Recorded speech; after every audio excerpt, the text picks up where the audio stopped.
reported to this computer. Now you should be getting, yay.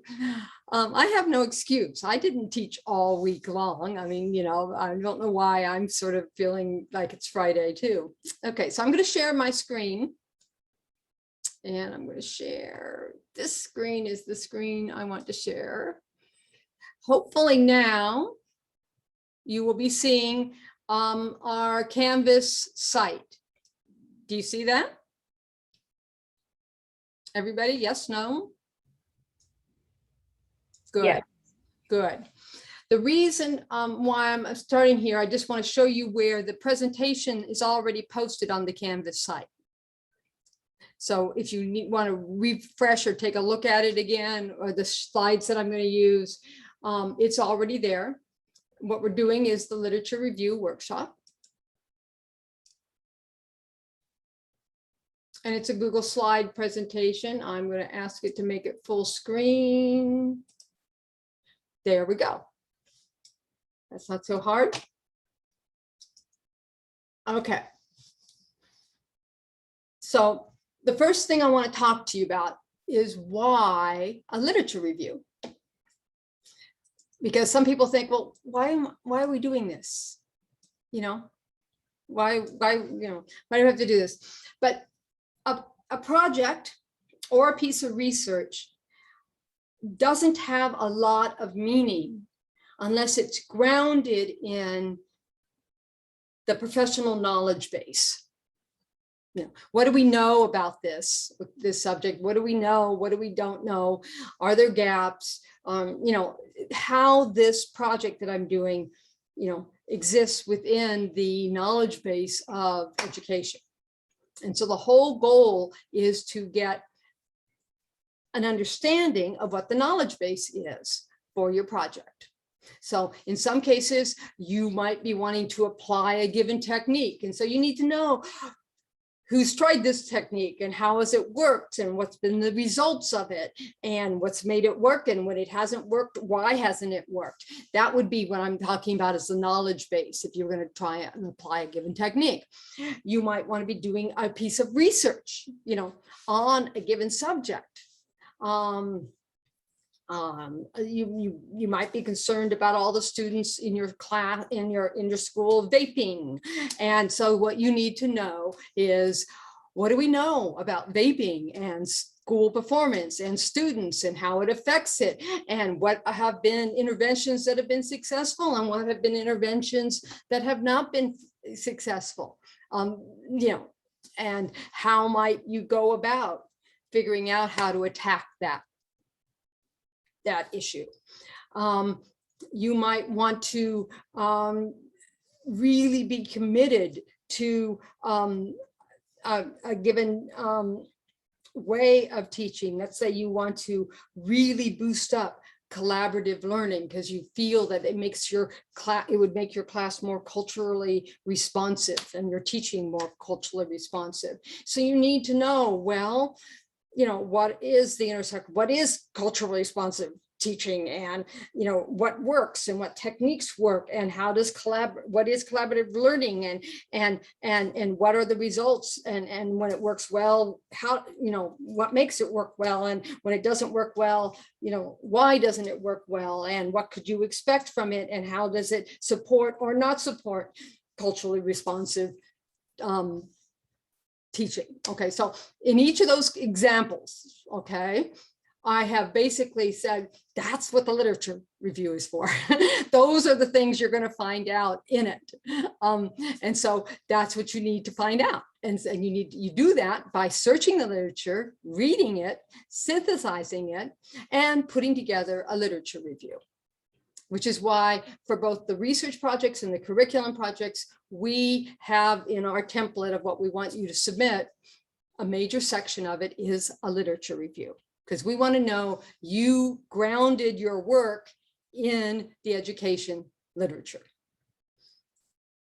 And why in this independent study course, we're focused on literature review is because this is the first thing you have to do you should do when you start a project. And it's a big chunk of the report that has to be produced when you're done with the project.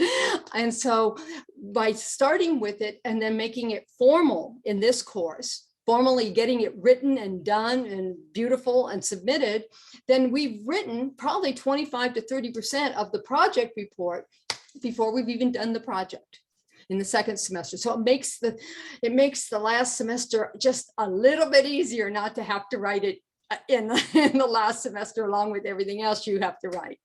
So this is how we get started on our projects. And that's the process we've sort of formalized at Fullerton, and it's worked pretty well. People are always grateful come the beginning of the spring that they got the literature review done in the fall. So that's why we're here. So let's talk about it a little bit more. The process of doing a literature review. This is how I think about it. This graphic is my way of thinking about it. You have this general idea or question that you might want to do, and then you begin to search stuff up.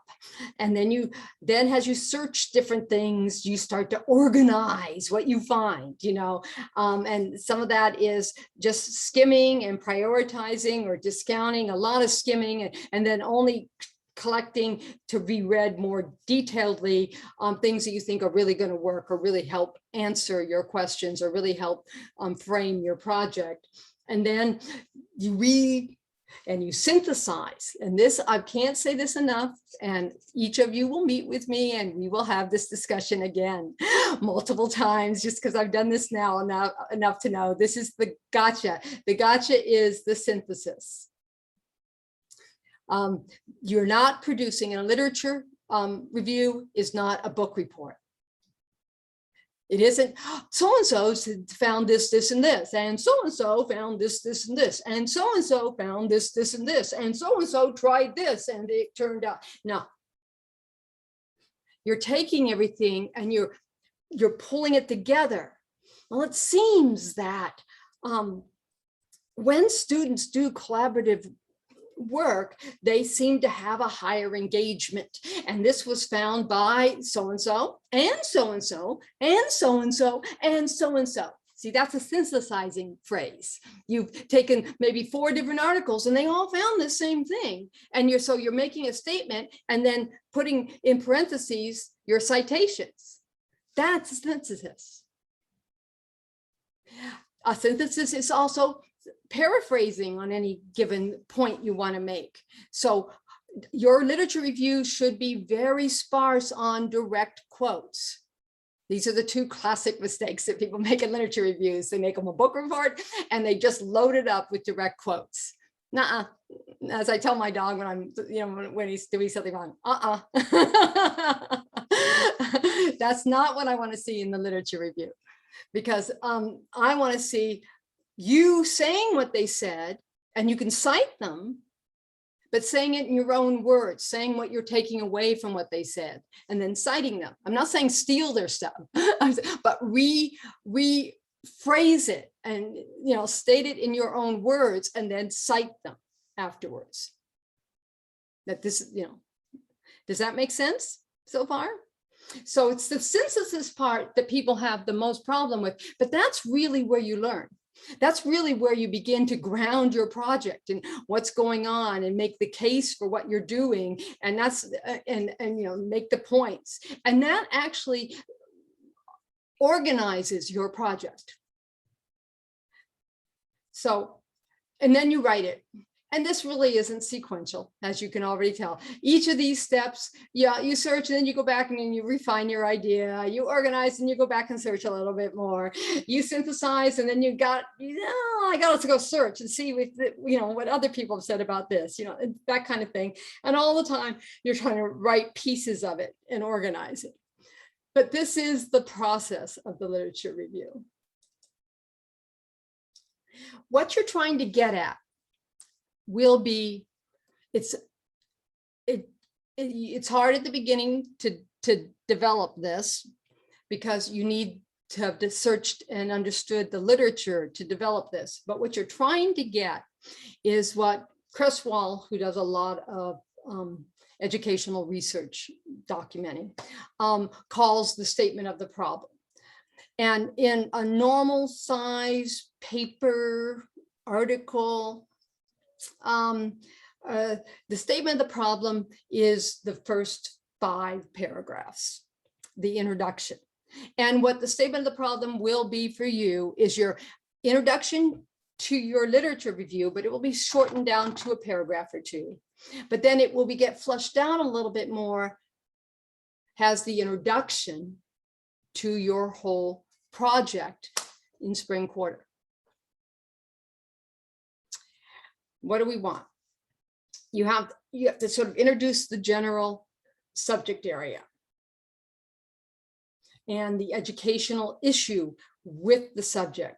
It can be a concern, a problem, something that needs a solution. Then you want to cite what is the evidence that this is a concern, a problem, or needs a solution. And the evidence comes from 2 places: the literature.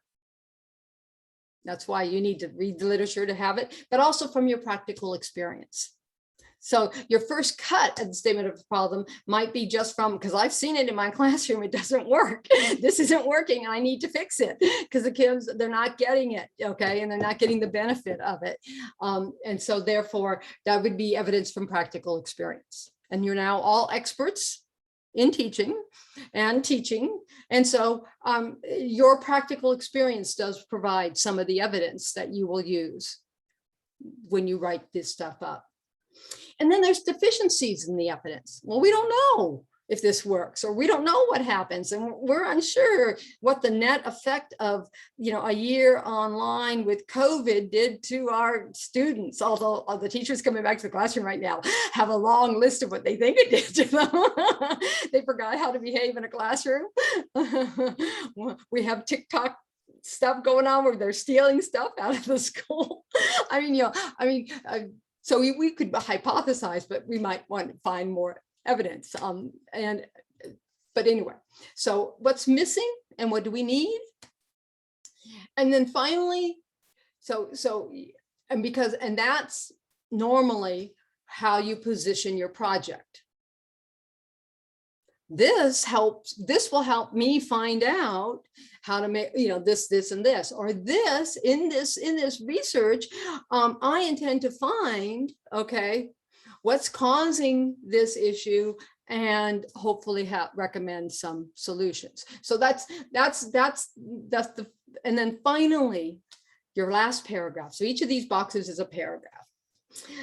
Finally, the last paragraph is, how will addressing this need or finding out this answer help both yourself in the curriculum projects you're doing, you know, me as a teacher, help my students, help policymakers, help administration, help other teachers.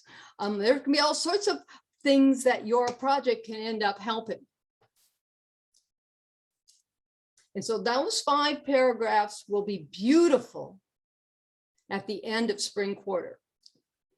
And everything we're doing is working so that you spell out a very interesting 5-paragraph story at the beginning of your curriculum project. So like every good introduction, it's written at the end. I mean, but all the time you're doing your lit review, you should be thinking about, well, a couple sentences for each of these boxes that would string together nicely as an introduction paragraph to your lit review.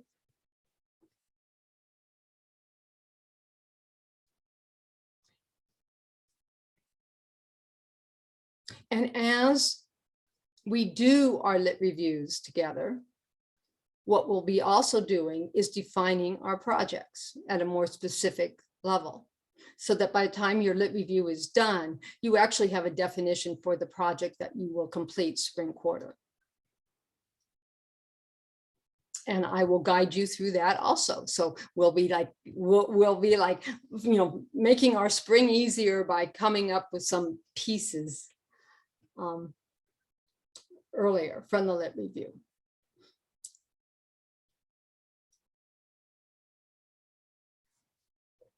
If I asked you to like sort of do a couple sentences now on the first 3 boxes. Do you think you could? I know some of you can, some of you already have in your project proposals. You have a general area you're interested in, it's an issue, you know what, you know some of the evidence. That's the first thing you should do before you even start your literature review. You should be thinking about that. We're all meeting next week individually and sort of think about your 2, 3, 4 sentence beginning of your statement of the problem. You can write it down or just have it verbally, but so that, and we can go through that when we meet. Does that make sense? I'm not going to make you, some of you are exhausted. I'm not going to put you on the spot and do it right now, but I'm trying to get you to think about it, you know, over the weekend. See if you sketch out a couple of sentences. It will help us sort of, if this is a big funnel, the whole literature review process is a funnel that starts out broad and then narrows itself down. The statement of the problem does the same thing. It starts out big and it gets slowly more narrow till you get to actual project. And that's what the literature review process will help us do that for your project. And then what you want to do is capture that so that in your introduction to your project, you guide your reader through that same process from the big picture down to the very specific. It's a funneling process. So when I meet with people individually, not the first time, but normally the second time, I will have 1 or 2 that will tell me they can't find any articles on what they want to do. And I'm going to tell you right then and there, I'm going to say they exist. And so, you know, if I have to, I will actually research up a couple of articles to get you started. And then we will use the references cited in those articles to find more. But I guarantee you, you're not doing something so unique that it's never been written about before. It's there. The trick will be finding it. And the 2 places people start are database searches on the combined EBSCO database. As you guys by now should have used the library, done these searches, right? You know that when you do an EBSCO search, you can actually click and choose the databases and go down and check and be searching 4 or 5 databases at once. That's always really helpful. So make sure you're getting a broad search in your databases. And the other place people start is Google Scholar, which is gotten very good, you know. So you all by now have your rounding the corner of this program, should have had some experience doing literature searches, at least searching for articles. So I'm hoping but if you need help with that, when we meet individually, I'll be glad to pull up the library and search, help you get started searching. Most of you are doing a curriculum project, not all, and you will be given some very good, probably good starting points for some of the areas you want to cover in your curriculum classes this semester. So that might be a place to start also. But that's where you start. Once you got a couple of sentences about what you want to do, you start looking, and you'll look broad at first, and then you'll find specifics you like, and that will lead you down a more narrowing path. And the best place is you get one article that really is talking about what you want to do or that, and you go straight to their reference list and pull some of their references, because in any article they've done a literature review, a more succinct specialized literature review in their article right at the beginning. And so you want to take that and get those articles and have them done. The literature review, we want quality literature. You might need some general stuff. You might need some practitioner journals. That's fine. But the bulk of what I want are peer-reviewed journal articles, or literature reviews that have been published. Those are also normally peer-reviewed journal articles. There are places where you can, where people actually publish. Several of my publications were lit reviews, essentially, on a subject, you know, and published. So they won't necessarily be primary research articles, but they'll be peer-reviewed journal articles is where I want the bulk of these to come from. Some of you may find some dissertations that are really interesting in feed. That's fine. Or conference papers, that's fine. Or newspaper articles to make a point. Sometimes some of the neatest beginnings to papers and to lit reviews will be a provocative hook in the first line. And that will often be like a newspaper heading, you know, and then that leads you to talk about an overall blooming problem that then, okay, so some of the things you quote will be, you know, newspaper articles, or, you know, if you were going to do your study on the TikTok stuff, you might even just say, you know, reference a TikTok video you just saw, you know what I'm saying? That would be legit as a way to get people's attention and then bring it out. So I'm not saying none of the other stuff, but what I'm saying is that the bulk of it should be peer-reviewed articles.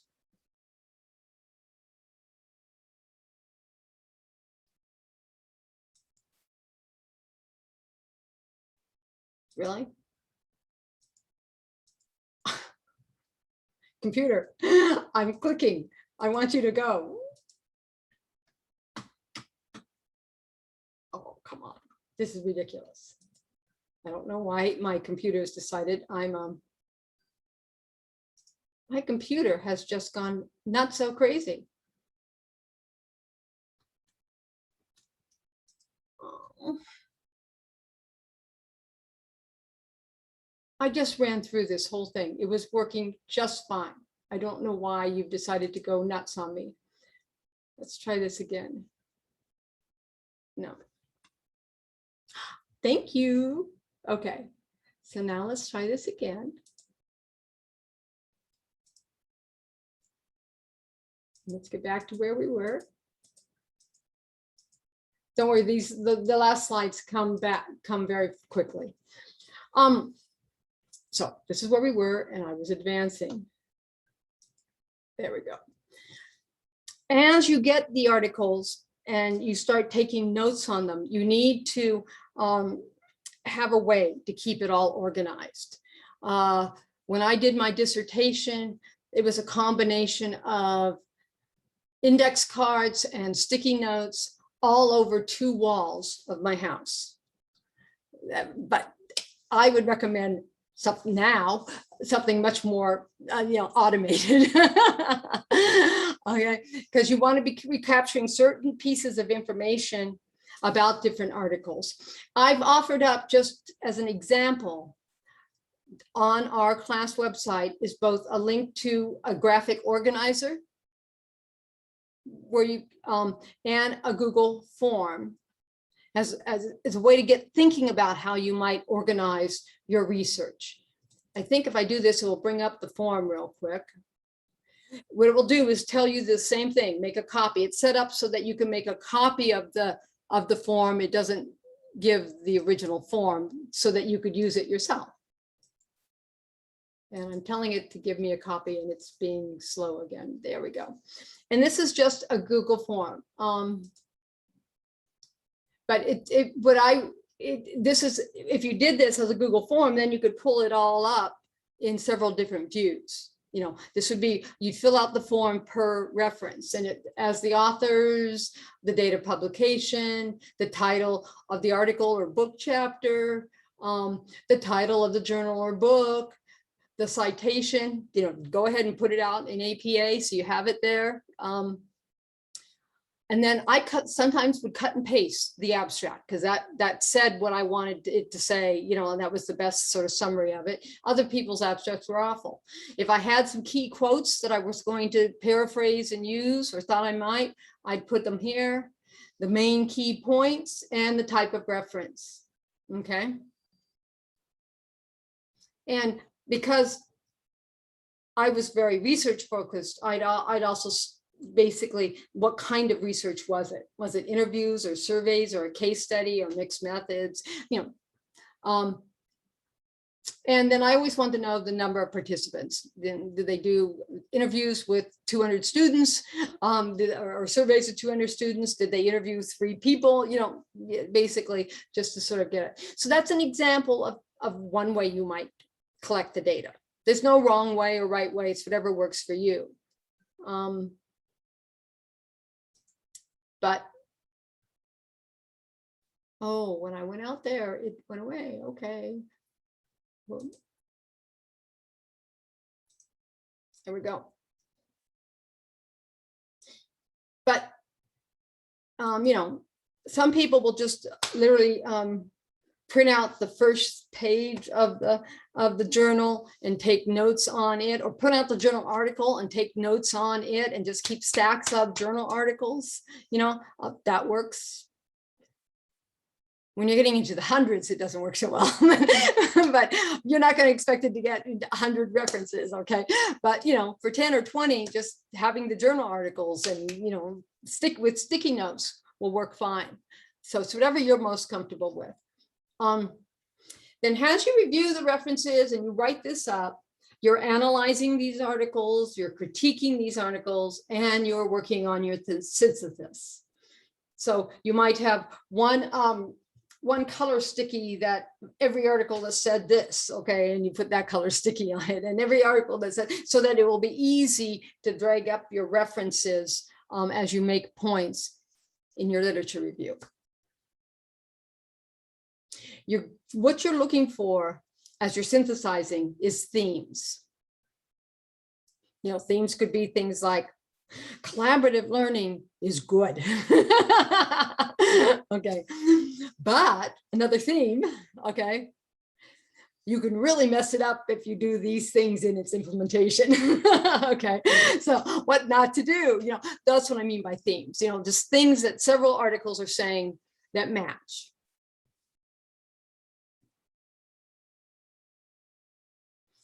And what you're hoping for is that as you're developing this, that you can come to some pretty solid conclusions that will drive your project and your work, and also make a powerful concluding, points, which are the lead into what you're going to do for your project.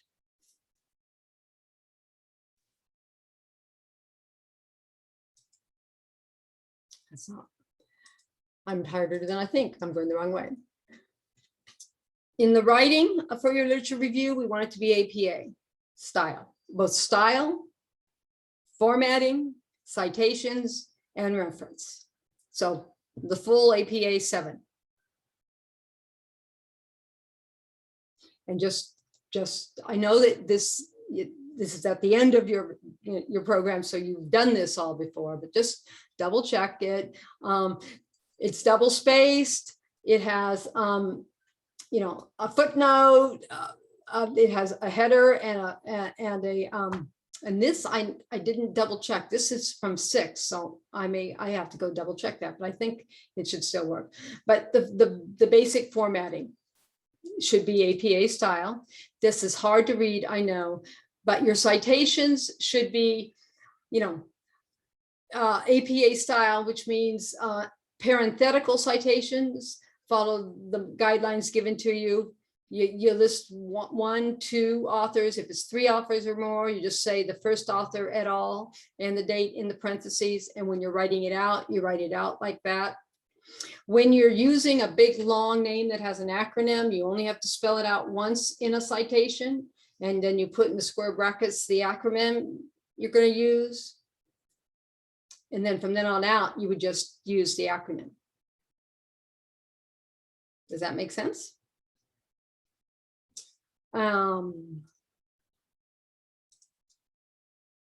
Standard in your reference list. You guys should have been doing this by now. You should know how to do the reference list, but if you don't, I'll be glad to help you with it. The headings. This is where people sometimes haven't picked it up yet. Centered bold, title case is the first level. Second level, that means underneath the first level. Okay, flush, bold, title case. Third level, flush left, bold, italic. But the text but it is also the beginning of the paragraph. Okay, flush. Yeah, no, this one's the level 3 is still standing there. It's the fourth level that becomes the first sentence in the paragraph. And the text just flows right on after it. And fifth level, I don't think you'll need to go to 5 levels of headings. But sometimes it happens. So it's a process, it's iterative. As you're writing, you'll get questions and ideas, you'll go on a search, you'll organize it, you'll synthesize it, and you'll write some more. And these things just cycle through. It's not a flow chart. And finally, last slide. Yay. What makes a good literature review? We've already talked about it, but we'll do it one more time. Number of references, you should be aiming for 10 or 20. Don't give me 3 or 4. The quality of the references, they all can't be newspaper articles. Okay. Okay. Or TikTok videos. We have to have something else there. Your statement of the problem will be your introduction initially to your lit review. We'll pull it out and make it the introduction to the whole project. Okay. So the beginning, the statement of the problem that sort of sets the groundworks. The fact that this is a synthesis of the literature you reviewed. It's not a book report. This is the hardest thing to do. I can help you with it as we're working on it. Okay. This is the hardest thing to do, but it's what makes a good literature review or breaks a literature review. Is the fact that you've pulled it all together. You've synthesized who's in agreement, why they're in agreement, why they're not in agreement. You know, you've pulled it all together. You have a conclusion that succinctly lays out what you found in the literature review and succinctly lays the groundwork for your project. Obviously, the quality of the writing always helps, and we do want it APA. Now we do have, they've existed for a while, so they probably need to get cleaned up, but we do have templates for both research projects and curriculum projects. So I normally put those out on the 594 site spring quarter, but if any of you think it'd be useful now, I can definitely make them available on our Canvas site now, so you can see what the whole project report will look like and where the literature review fits in. But it's the second section, both of these, and it's a big chunk. So this work isn't just for this semester. This is doing a big chunk of your project writing. Okay, that you'll be so glad you have it when you're in the middle of trying to write up your project and you don't have to write the lit review. You can just throw it in there. We're going to do the lit review so that this is just you can just put it right in your report. You don't have to redo it.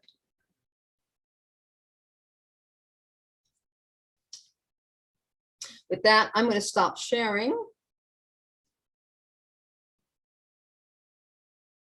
She said, stop share.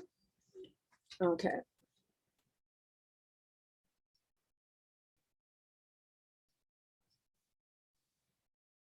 Yes, an educational issue can be particular to your class and your teaching experience. I need to solve a problem in my class. And yeah, yes, it can be, Jill. Generally, though, it will have a broader umbrella that you can bring to bear on it.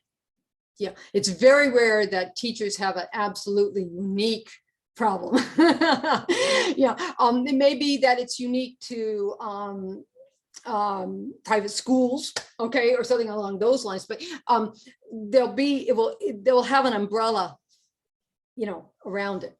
But yes, the educational issue can be very specific. But what I'd like you to do is start broadly to try and then get down to your detailed issue, because that will help you figure out all the places you probably need to do a little reading.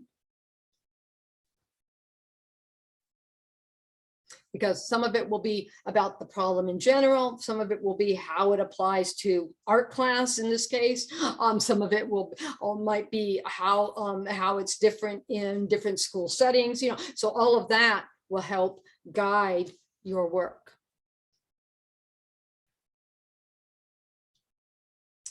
So you guys can unmute and ask some questions now. No questions? I've got questions.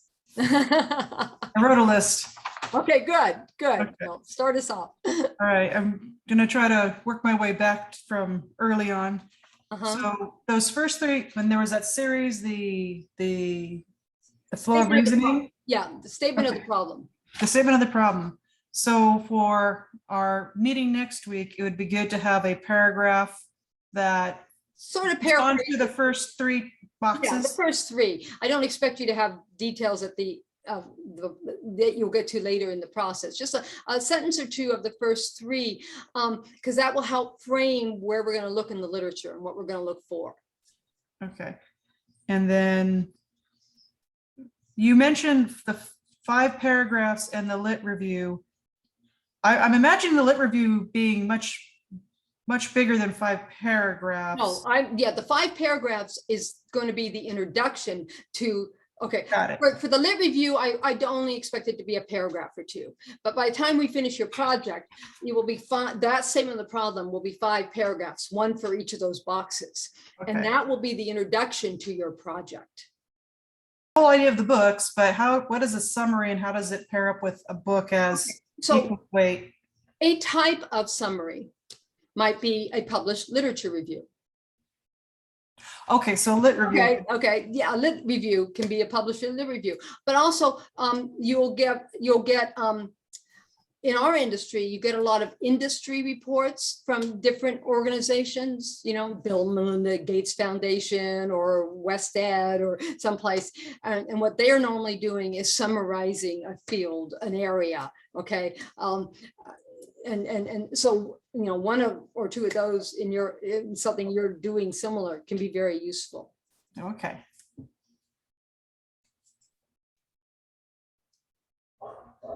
And those will come up on database searches and Google Scholar searches. And so, yeah, that's what that bottom one is most of the time for the kind of work that we're doing here. Okay, thank you. The other one that comes up a lot is published state standards. Okay, which you often need to reference. Okay, and so therefore that becomes something you list in your reference report, and that becomes whether or not it gets into your literature review or makes it in after the fact into your project report, almost always you end up with a couple of those.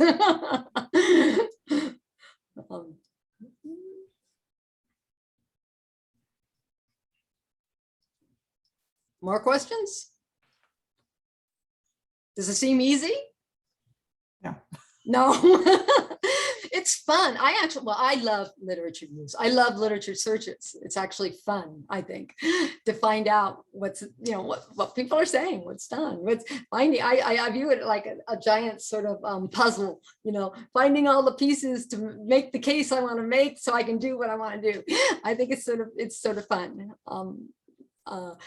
And it shouldn't be daunting. We have the entire semester to do it. And so the trick I do is I meet with you regularly, because then that moves you along. Because teaching school, and as we all talked about, this semester it looks like it's harder than last year. Okay, and you have another class that's a demanding class. Okay, I'll be honest with you. But we have to make sure we make progress, because I don't want you sitting in December trying to crank out a lit review. So by meeting with you for 15 minutes to a half hour every other week kind of thing, you really don't want to show up week after week without having done anything. So, I mean, it's sort of my husband says it's playing to my strength, you know, a strength-based approach. He says the one thing I do better than anyone in the world is nag. And so therefore, my strength I use to help you get through this process. So yeah. So we'll do it, you know, we'll set little goals, and what you should be thinking about between now and when we meet individually next week is little thing, sort of incrementally how you'd like to see the semester go, the plan go. And, you know, when would you like to be, you know, when, you know, do you want to start by just finding some journal articles and summarizing them, you know what I'm saying? Or do you want to start by trying to sort of pick up some key areas, start with the reference list, and for the next couple of weeks want to be just cramming the searching and finding articles that you're going to use. Other people will want to actually get one article, sort of get it, and doing a much more detailed sort of information on it, and then go get another one. So different people want to work different ways. And what you should be thinking about is, what are my intermediate deliverables? Okay. When would I like to be starting to write this thing?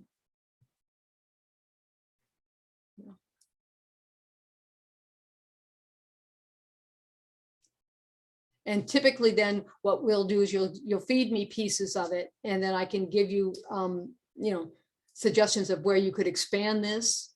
Some people have a problem that they don't have enough meat, and I'll be able to help them sort of figure out where they can get more. Other people will get too much, and we'll need guidance on how to whittle it down.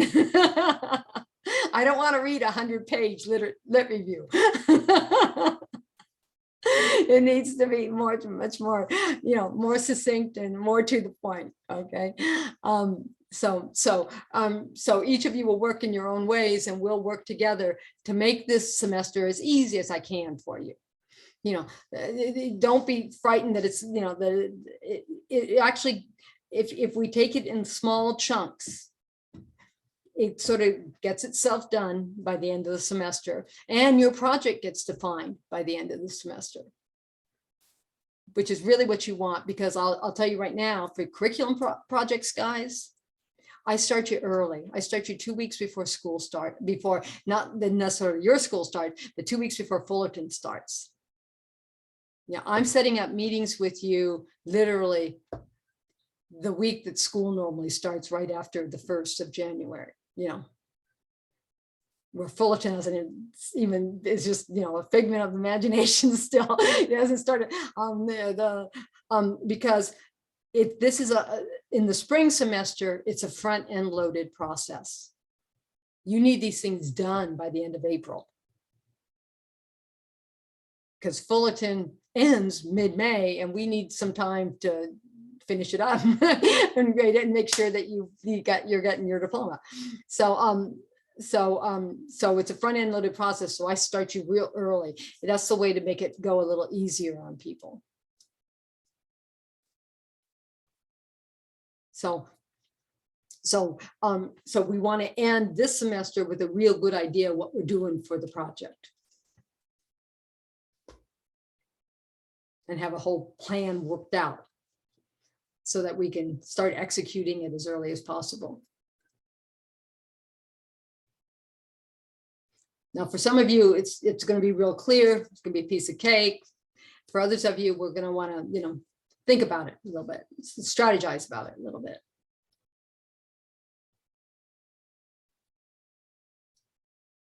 But that will all come together as we enjoy this semester. Now, I know a lot of you took a while to decide what you wanted to do for your projects and stuff. Are any of you now like having second thoughts? Maybe I want to do this, something different. If you are, it's okay. We can talk about that next week too. But I mean, I don't want you to be scared away from what you were going to do. Each of you had some really exciting stuff you were going to do. I liked it. I was excited about it. I think it's a case of identifying the key pieces. And I think as you develop your lit review, you're going to get more confident in what you're doing.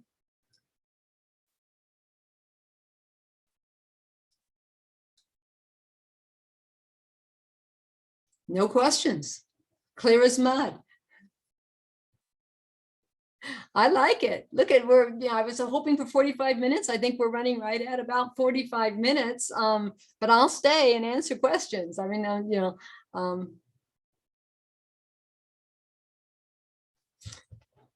in that basket right down there is a sleeping kitty cat. I don't have to get up until she wakes up and meows for her dinner. So, I mean, yeah.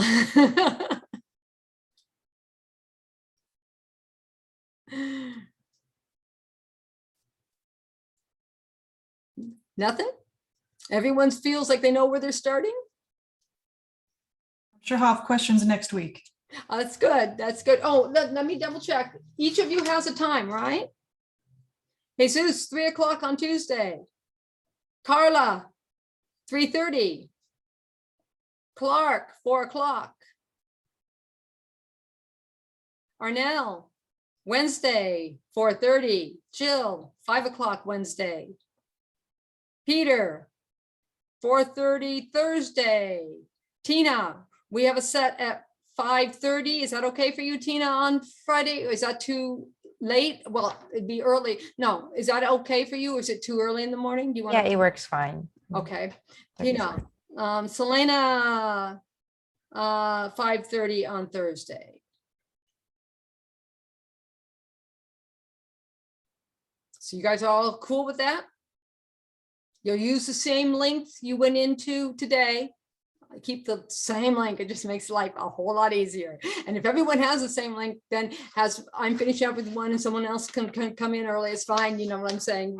We're not losing people. So, Kyle, I do not have a time for you. Have you not signed up yet? I signed up like 30 minutes before the Zoom started, so Oh, okay. it's on a Google Sheet, but Okay. we didn't print it out. Okay, good. I will relook at the Google Sheet then. Yay! I think I chose it was either Wednesday or Thursday at 3. Okay, good. That's great.